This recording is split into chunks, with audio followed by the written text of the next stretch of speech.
Jangan kira semua sedekah itu berpahala. Ada sedekah yang menimbulkan dosa. Mana dia? Yaitu orang-orang yang mengumpulkan harta haram, baik dari pekerjaannya atau dari kezalimannya. Dari pekerjaan macam-macam, kerja di tempat-tempat yang haram. Karena kerja di tempat haram ni harus diketahui bagaimana sistem kerja.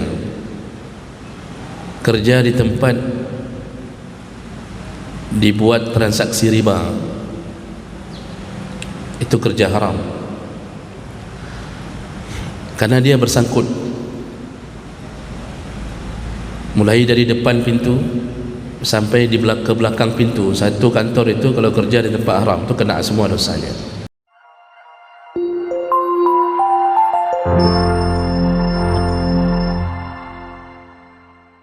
Assalamualaikum warahmatullahi wabarakatuh. Alhamdulillahi rabbil alamin, wa bi ni'matihi tatimmu shalihat.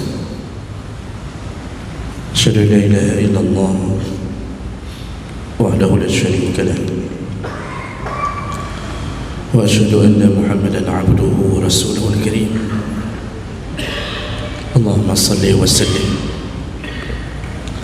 ala nabiyyina wa sayyidina al-Mustafa Muhammadin wa ala alihi wa ashabihi ajma'in, amma ba'd. Rabbi shrah li sadri wa yassir li amri wahlul 'uqdatam min lisani yafqahu qawli. Segala puji bagi Allah, kemudian salawat dan salam pada Rasulullah, pada keluarga dan seluruh sahabat-sahabatnya. Ya Allah, muliakan bapak-bapak dan ibu-ibu jamaah salat subuh. Semoga Allah membalas seluruh amal saleh kita dengan surga-Nya insyaallah. Kita masih berada di dalam bab az-zakah, dan di pertemuan yang lalu kita sudah membahas salah satu hadis bahawa di antara orang yang bisa mendapatkan kenikmatan, merasakan lezatnya iman ketika dia membayar zakat dengan sepenuh hati. Jadi dia seperti orang merindukan untuk segera membayar zakat. Maka di situ imannya menjadi lezat. Dia merasakan kenikmatan di dalam hati, bahkan merasakan keindahan di dalam hartanya. Jadi ini berbanding terbalik dengan orang yang mencari-cari celah agar tidak terkena zakat. Baik, kita lanjutkan berikutnya, masih tentang anjuran untuk melaksanakan zakat. An Abi Hurairah radhiyallahu anhu anna Rasulullah sallallahu alaihi wasallam qala, Rasulullah berkata, "Iza adlaita az-zakah," kalau engkau sudah menyelesaikan atau menunaikan zakatmu, faqad qadaita ma 'alaika, maka engkau telah menyelesaikan kewajibanmu. Dan ini Nabi ingin mengatakan, beruntunglah mereka yang setiap tahunnya dia tunaikan zakatnya, dan barang siapa yang melakukan itu maka dia telah menyelesaikan kewajiban yang Allah perintahkan kepadanya. Kalau kewajiban sudah selesai, maka berikutnya sudah bisa ditebak bahwa Allah akan mencurahkan segala keberkahan cintanya kepada hamba yang taat. Jadi sederhana, mau masuk surga, taatlah apa yang Allah perintahkan. lalu tinggalkan apa yang Allah larang. Zakat disuruh, kalau memang sudah terkena kewajiban zakat, lakukan. Sudah lakukan, maka tagihlah janji Allah. Dan itu besar pahala menunaikan zakat, karena dia termasuk rukun Islam. Tidak ada satu amal sunnah pun yang bisa mengalahkan pahala amal wajib. Jadi jangan mengira bahawa orang-orang yang bersedekah dengan jumlah jutaan itu bisa mengalahkan pahala orang yang membayar 2,5% dari zakatnya. Jadi ada orang selama ini mengira bahawa dia berikan wakaf, dia berikan hibah, dia sedekah di mana-mana. Jangan kira bahawa itu lebih tinggi pahalanya dibandingkan orang yang menunaikan zakat. Padahal zakat cuma 2,5% saja, tapi itu kewajiban. Yang wajib lebih utama daripada yang sunnah. Sama seperti orang salat sunnah 1000 rakaat, dia kira lebih hebat pahala daripada 2 rakaat salat subuh. Tidak, tetap salat subuh lebih utama daripada salat sunnah apapun. Qabliyah subuh pahalanya besar, tapi kalah jauh dibandingkan pahala yang melakukan salat subuh. Makanya yang wajib itu lebih diutamakan. Jemaah belaka Allah Subhanahu wa taala, ada orang hari ini salah satu daripada tipu daya syaitan adalah mengutamakan yang sunnah lalu melupakan yang wajib. Kita kadang-kadang mengutamakan salat tahajud sehingga tertinggal salat subuh. Itu salah satu jebakan syaitan. Ya, maksudnya kalau bisa tahajud ada, subuh pun ada, itu yang harusnya. Tapi demi tahajud kadang-kadang tertinggal salat subuh, itu salah. Kita melakukan umrah sunat berulang-ulang, haji tidak daftar, padahal yang masuk ke rukun Islam adalah haji. Haji tidak daftar, umrah sunat berulang-ulang. Daftar dulu haji, masalah dipanggil tahun 2056 terserah. Setelah itu ada uang lebih, silakan umrah berulang-ulang, boleh, tapi lihat prioritas amal. Menolong orang itu lebih utama daripada melakukan umrah sunat berulang-ulang. Memberi makan orang lapar, menolong anak yatim, menyelamatkan kehidupan orang miskin, itu lebih utama daripada mengulang-ulang ibadah yang sifatnya ibadah yang hanya berhubungan antara kita dengan Allah saja. Banyak sekali orang hari ini mengatakan, saya merindukan Kaabah, ingin kembali. Sekali kembali 35 juta, itu belum lagi dengan suami, isteri, anak-anak. Sekali kembali merindukan Kaabah 120 juta. 120 juta kalau dia tolong anak yatim, dia tolong orang miskin, bisa selesai urusan semuanya. Dia tolong orang miskin bisa makan sampai 2 tahun. 120 juta contohnya. Tapi dia enggak mikir ke situ. Beda Ustaz. Kalau ke sana tu beda. Ya bedalah. Karena kita dihiasi oleh syaitan. Jadi merasa lebih nikmat di sana dibandingkan melihat kenikmatan saat orang miskin berbahagia, anak yatim bahagia dengan harta kita. Maka dipengaruhi oleh syaitan, nikmat ke sana, udah enggak usah tolong. Makanya banyak sekali keadaan gitu sekarang, tidak tahu afdaliyatul a'mal, tidak tahu prioritas amal. Itu jebakan syaitan. Zakat enggak bayar, sedekah di mana-mana, utang enggak bayar-bayar, tapi wakaf di mana-mana. Mana lebih utama bayar hutang dengan wakaf? Bayar hutang wajib, wakaf itu sunnah. Ini yang harus diperhatikan betul. Kalau dalam urusan solat, kita kadang-kadang lebih khusyuk pada bacaan yang sunnah. Waktu Al-Fatihah agak khusyuk, entah apa yang keluarlah. Tapi begitu habis Al-Fatihah, lalu kan bacaan ayat-ayat Al-Quran yang sunnah, kita khusyuk di situ. Tapi begitu Al-Fatihah kita lewatkan begitu saja tanpa khusyuk. Jadi sudah lupa mana yang wajib, mana yang sunnah. Makanya saya mengulang-ulang mengatakan bahwa zikir setelah salat itu sunnah. Tidak ada satu ulama pun yang mengatakan zikir setelah salat itu wajib. Sunnah. Nabi melakukannya. Oh, masalah besar suara tidak besar suara, itu lihat kondisi. Jangan sampai yang sunnah mengganggu yang wajib. Kalau orang masbuk di belakang, itu mereka sedang melakukan amalan wajib. Datang kita ganggu dengan zikir sunnah kita, sehingga orang yang sedang solat masbuk tidak bisa lagi meneruskan solatnya. Jadi itu harus dipahami dan difikirkan dengan akal sehat.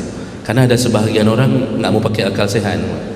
Begitu kita bilang itu, mereka akan mengatakan apa? Salah orang masbuk, sayu masbuk. Salah yang masbuk itu, siapa suruh salat masbuk? Apa salahnya orang masbuk? Orang masbuk itu biasa. Orang punya kendala masing-masing, jauh rumah, ada yang meledak abannya, ada yang bawa istri ketinggalan di tengah jalan, lalu dia balik lagi, ambil lagi. Ada yang pas mau pergi tiba-tiba sakit perut, masbuk, macam-macam. Nah, itu makanya para ulama mengatakan zikir yang besar sampai mengganggu orang yang sedang melaksanakan kewajiban, sebahagian besar mengatakan haram. Sampai mengganggu orang yang sedang salat itu haram. Jadi dapat jauh babah dari mik. Kalau sudah melihat begitu, kecilkan zikirnya. Nah, baik, itu contoh. Makanya di sini Nabi ingin mengatakan apa? Kalau engkau sudah menyelesaikan zakat, kewajibanmu sudah selesai. Selain daripada itu, silahkan engkau pilih. Mau sedekah silahkan, yang penting zakat jangan lupa. Itu dulu yang harus difikirkan dari harta kita. Hitung dulu zakat harta kita.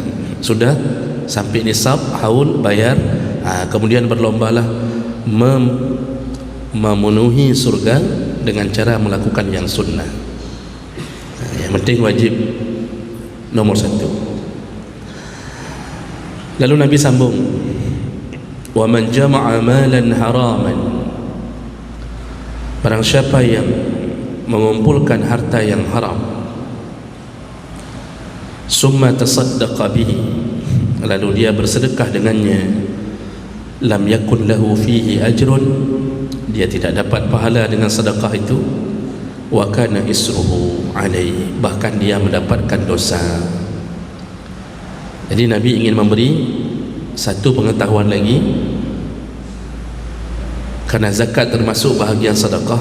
Di awal pertemuan saya sudah bilang sedekah itu dua, sedekah wajib dan sedekah sunnah atau sedekah nafilah.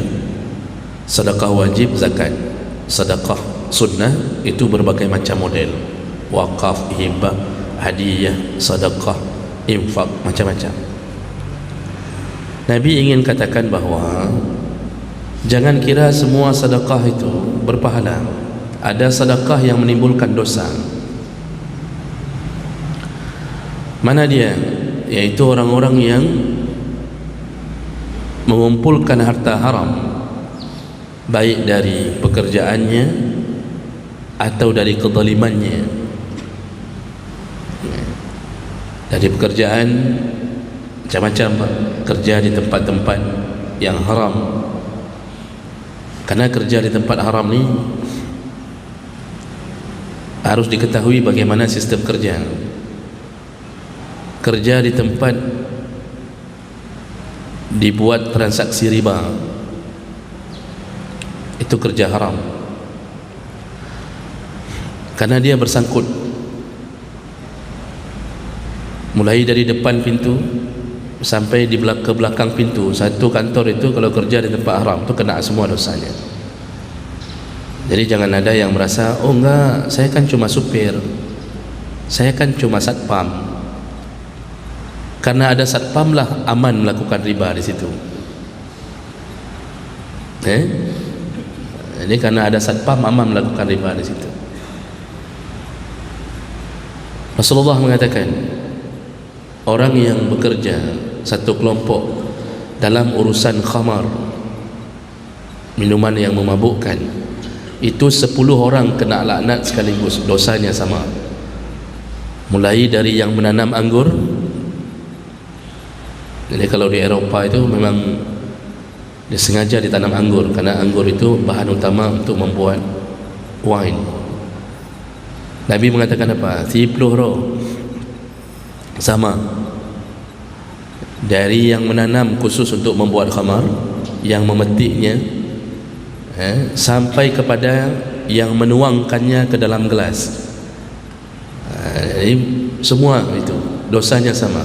Makanya orang-orang yang kerja, saya pernah ketemu orang Aceh, kerjanya bartender. Jadi orang berdiri di bar tempat minuman itu, Pak. Dia yang mencampur-campurkan khamar dengan ini dengan itu. Itu ahli dia, orang Aceh. Saya tanya, Irwana Najib, saya tanya, abang ni ada minum tak?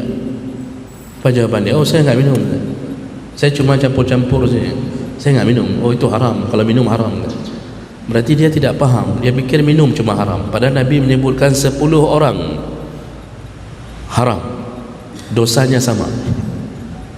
Jadi orang hari ini menuduh orang minum khamar dengan dosa-dosa yang berat, tapi dia lupa rangkaian sampai ke peminum khamar, sampai botol itu siapa yang edarkan, lalu siapa yang jual. Kalau tadi seperti bartender, dia campurkan, dia tuangkan ke dalam gelas, pelayan mengambil gelas itu menaruh di atas meja para pelanggan. Semuanya sama, kata Nabi, sama dosanya. Maka berhati-hatilah. Jadi jangan sampai kita mengira bahawa kita bersedekah padahal kita dapatkan harta dari pekerjaan yang haram. Macam-macam pekerjaan haram itu. Atau dari kezaliman. Kezaliman itu kita enggak kerja, tapi kita menzalimi orang. Mencuri, habis mencuri kumpul-kumpul uang lalu sedekah, enggak ada pahalanya, bahkan berdosa. Maka kalau dalam cerita yang masyhur, cerita Robin Hood, kita yang lahir tahun 70, 80 pasti tahu itu. Robin Hood kerjanya mencuri dari orang kaya lalu dibagi-bagikan ke orang miskin. Setelah merampok, kasih ke orang miskin. Dia pahlawan bagi orang miskin, tapi dia lupa yang dia bagi itu enggak ada pahala, bahkan dosa. Karena berawal dari kezaliman yang dia lakukan. Dan ini muncul dari kalangan beberapa orang yang berfikir, hana pupu dah merampok dari orang kaya, tajuk kurang kasihan. Lalu ada yang mengambil dalil bahawa dalam Al-Quran kan zakat itu begitu. Allah suruh ambil khus min amwalihim, ambillah harta dari orang kaya. Itu disuruh ambil itu melalui tangan pemerintah yang sah. Melalui tangan pemerintah yang sah, dikutip oleh amil, bukan kita rampok. Nanti ada yang bangga lagi tu mengatakan, ilung kucu dari orang kaya, ini orang kasin. Oh, anak kucu, yalah, kayak mana mau kucu dari orang kasin, kanon anak ikut. Orang kasin masuk ke rumahnya, mana ada apa-apa. Jadi ini Nabi ingin mengatakan bahawa orang dapat uang dari sumber yang haram tidak bisa terampunkan dosanya, tidak bisa menutup segala kesalahannya hanya dengan mengeluarkan sedekah. Bahkan sedekahnya bisa menyebabkan dosa. Kenapa bisa menyebabkan dosa? Karena dia telah membuat seakan-akan Allah itu tidak baik. Seakan-akan Allah itu menerima apapun walaupun sumbernya enggak baik. Padahal Allah mengatakan apa? Innallaha tayyibun. Nabi mengatakan innallaha tayyibun wa la yaqbalu illa thayyiba. Nabi itu Allah itu baik. Allah enggak akan terima apapun amalan kecuali dari yang baik. Kalau kita meyakini sedekah dari harta haram menjadi pahala, berarti kita ingin mengatakan ternyata Allah akan terima cik. Yang dari yang buruk-buruk terima cik. Berarti Allah terima sogok, Allah terima dari toke sabu-sabu, Allah terima dari germong, dari para pelacur, kasih makan orang, lalu Allah terima semuanya. Enggak, Allah enggak terima. Yang sifatnya harta apapun. Makanya para ulama bersepakat mengatakan tidak boleh makan dari harta orang yang sudah jelas kerjanya haram. Kalau diundang walimah, itu menjadi penyebab tidak perlu hadir ke walimahnya. Kalau pemilik walimah itu atau sahibul hajah melakukan acara kenduri dengan harta yang haram yang kita yakini jihanabul ain. Ini kita kadang-kadang tidak peduli dengan hukum syariat. Kalau ada pengedar sabu kaya luar biasa buat walimah anaknya, itu biasanya luar biasa buat acara. Kita datang, kita makan, maka kita ikut memakan hartanya yang haram. Jadi kalau sudah jelas, itu jangan datang. Apalagi kita tahu nggak ada pekerjaan lain. Berbeda kalau kita ada unsur syubhat di dalamnya, itu masih boleh. Dia pagi PNS dari jam 7 sampai jam 5 ya PNS.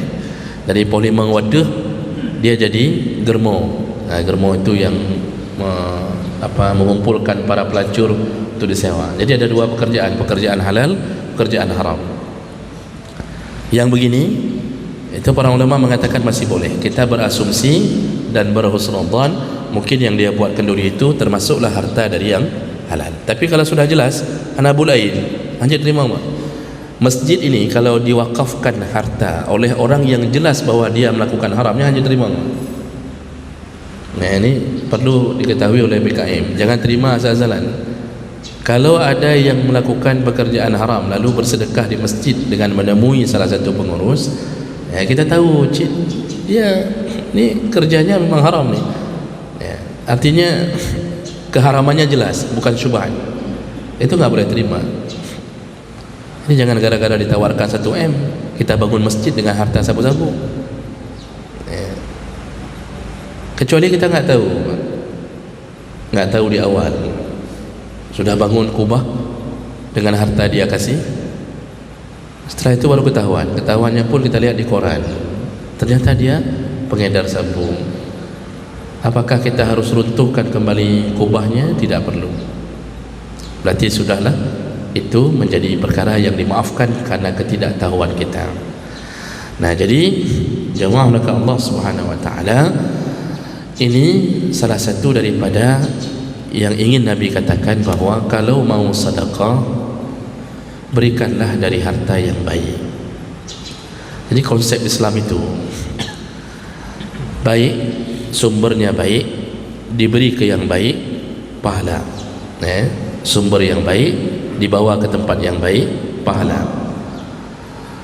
Sumber yang baik dibawa ke tempat yang tidak baik, dosa. Sumber yang tidak baik dibawa ke tempat yang baik, dosa. Seperti tadi itu, ngedar narkoba, sabu-sabu, dibawa ke masjid, ke panti asuhan, tetap dosa ujungnya. Sumber yang tidak baik dibawa ke tempat tidak baik, itu sudah pasti 100% dosa. Dari hasil sabu-sabu bawa ke diskotik, sudah pasti dosa. Jadi kalau kita pikir dalam syariat itu cuma satu yang diterima Allah, yang baik ke yang baik, yang tiga lagi semuanya dosa. Bapak cari kerja halal, bagus, tapi dibawa ke tempat yang tidak baik, dibawa ke game judi online, tetap ujungnya dosa, walaupun harta yang di awal harta yang baik. Maka begitulah tentang bagaimana seleksi harta di sisi Allah. Makanya nanti harta itu ditanya dua kali di hari kiamat. Umur ditanya sekali, karena Rasulullah mengatakan la tazalu qadama 'abdin, akan senantiasa kaki seorang hamba berhadapan dengan Allah di hari kiamat nanti, tidak akan bergerak, tidak bisa bergerak sampai selesai 4 pertanyaan. Umur kemana dibawa, anggota tubuh kemana digunakan, itu ditanya sekali-sekali. Jadi semua jawab nanti, tangan begini, kaki begini, semua bersaksi. Yauma tukallimuna aydihim wa arjulahum, semua bersaksi. Tapi begitu masalah harta, dua kali, min aina wa ila aina, dari mana kamu dapat harta, kemana kamu bawa. Berat Pak, hisab harta itu berat. Orang hari ini tak peduli lagi itu, yang penting napeng, napeng nainam, gitu kata orang. Yang penting napeng, tak peduli dari mana, terserah. Benar kata Nabi, la ya'tiyanna 'alan nasi zamanun, akan datang zaman pada umatku, sebelum datangnya kiamat, datang zaman itu. Apa ya zaman itu? Yaitu orang-orang tidak peduli lagi, akhazal mal walam yubali, tidak peduli amil halal amil haram, tak peduli lagi mau halal mau haram, yang penting sikat, yang penting makan, yang penting ada gaji. Makanya orang hari ini karena enggak takut lagi dengan urusan harta di hari kiamat, begitu dibuka pendaftaran lowongan kerja, padahal yang dibuka itu lowongan kerja di tempat haram, meron-ron orang daftar, daftar, padahal enggak peduli dia tu, halal haram enggak peduli, yang penting ada gaji. Begitu gajinya lemak gajinya, hai gaji di atas 10 juta kan lemak itu,